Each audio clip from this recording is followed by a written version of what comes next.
How's the mood? Good. How's the mood with everybody? And back to work.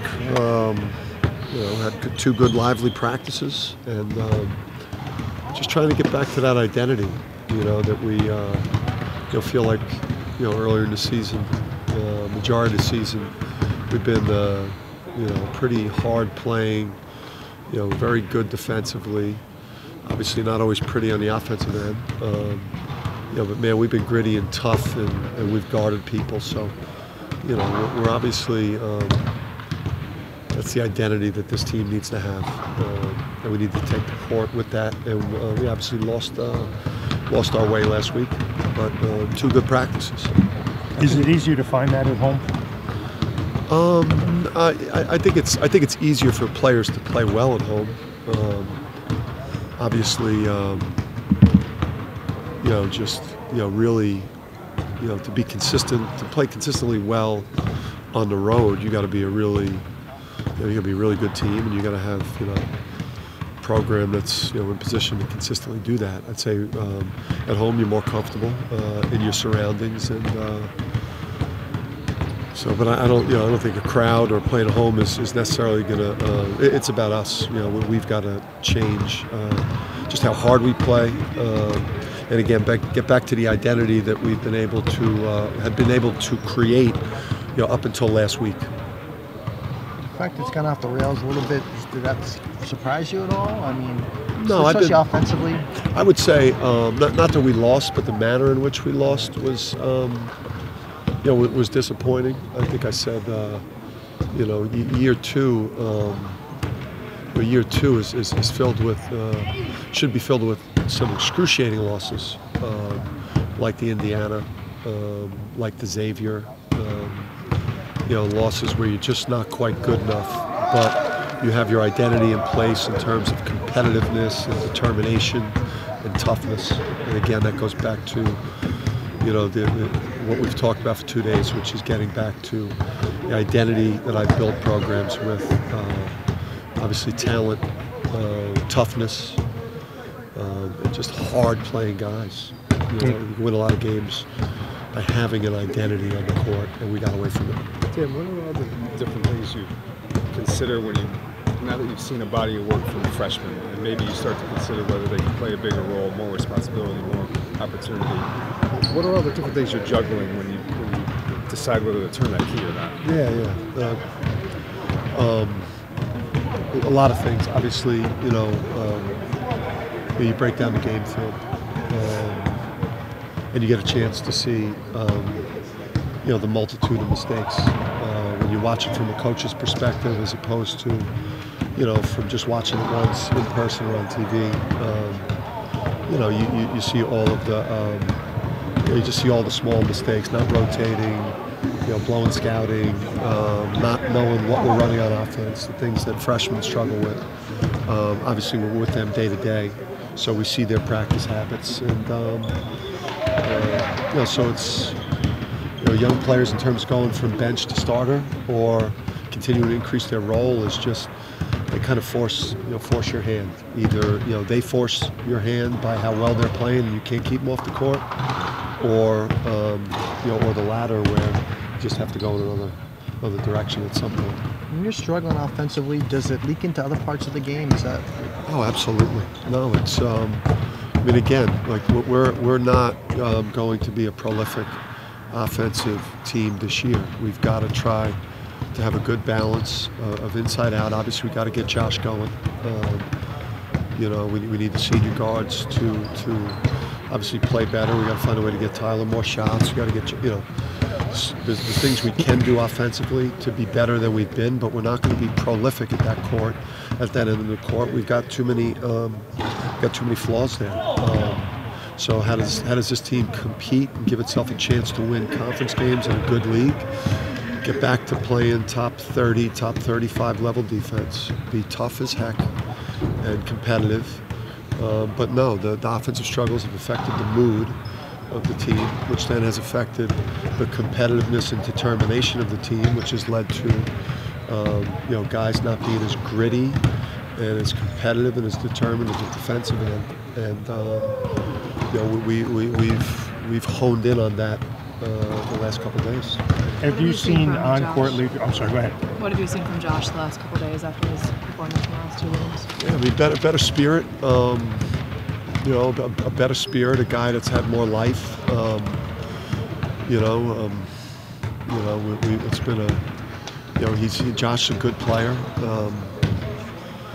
You know, we obviously we're not going to do a whole lot this year if we can't get him, you know, back to playing at the level that he played at you know, an Indiana game where, you know, minus some defensive struggles the last 4 or 5 minutes. You know, he was good enough that game, and he's had some great moments for us the last year and a half. So getting Josh going,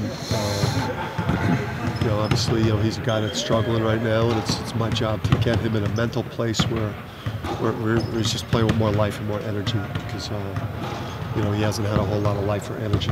Have you seen the type of on-court leadership the last couple of days you'd wanted to? Listen, that stuff's a work in progress. Again, we're at a place right here, you know, where we're trying to rebuild the program that has struggled. There's not a lot that these guys can draw from each other, again, because none of them have ever won before in college. You know, when you don't have a player that has had a winning season at the college level, there's not a whole lot of, hey, you know, come follow me, you know, get on my shoulders. There's not a whole lot of confidence that guys can draw from each other in terms of, you know, they've come through and kind of led a team through these tough moments. So it's like, you know, chicken or the egg or whatever, you know. We just all together collectively have got to get back to, again, playing with a lot of heart and toughness and determination. And I'm the leader of the program. These guys got to follow my lead, and you know, we just got to, you know, we got to get after it. How do you go about getting a team to rediscover its identity when you feel like it's been lost? Probably practice plan. You know, practice plan the last 2 days, the drills we've done. Just you know, meetings with players. You know, obviously video sessions post Cincinnati, video sessions post South Florida. Getting back, looking at the, you know, at least the defensive team that we were at the Garden, the defensive team that we were at Charleston. You know, just kind of a combination of all those things, and you know, and again, let these guys know that you know, we need all you guys to be a part of rebuilding this thing right now. You older guys want to look back fondly on your time here when you're 30 years old and coming back to games at Gamble and at XL and say, as a senior, I was a part of it turning. I was a part of the first winning season in a couple of years.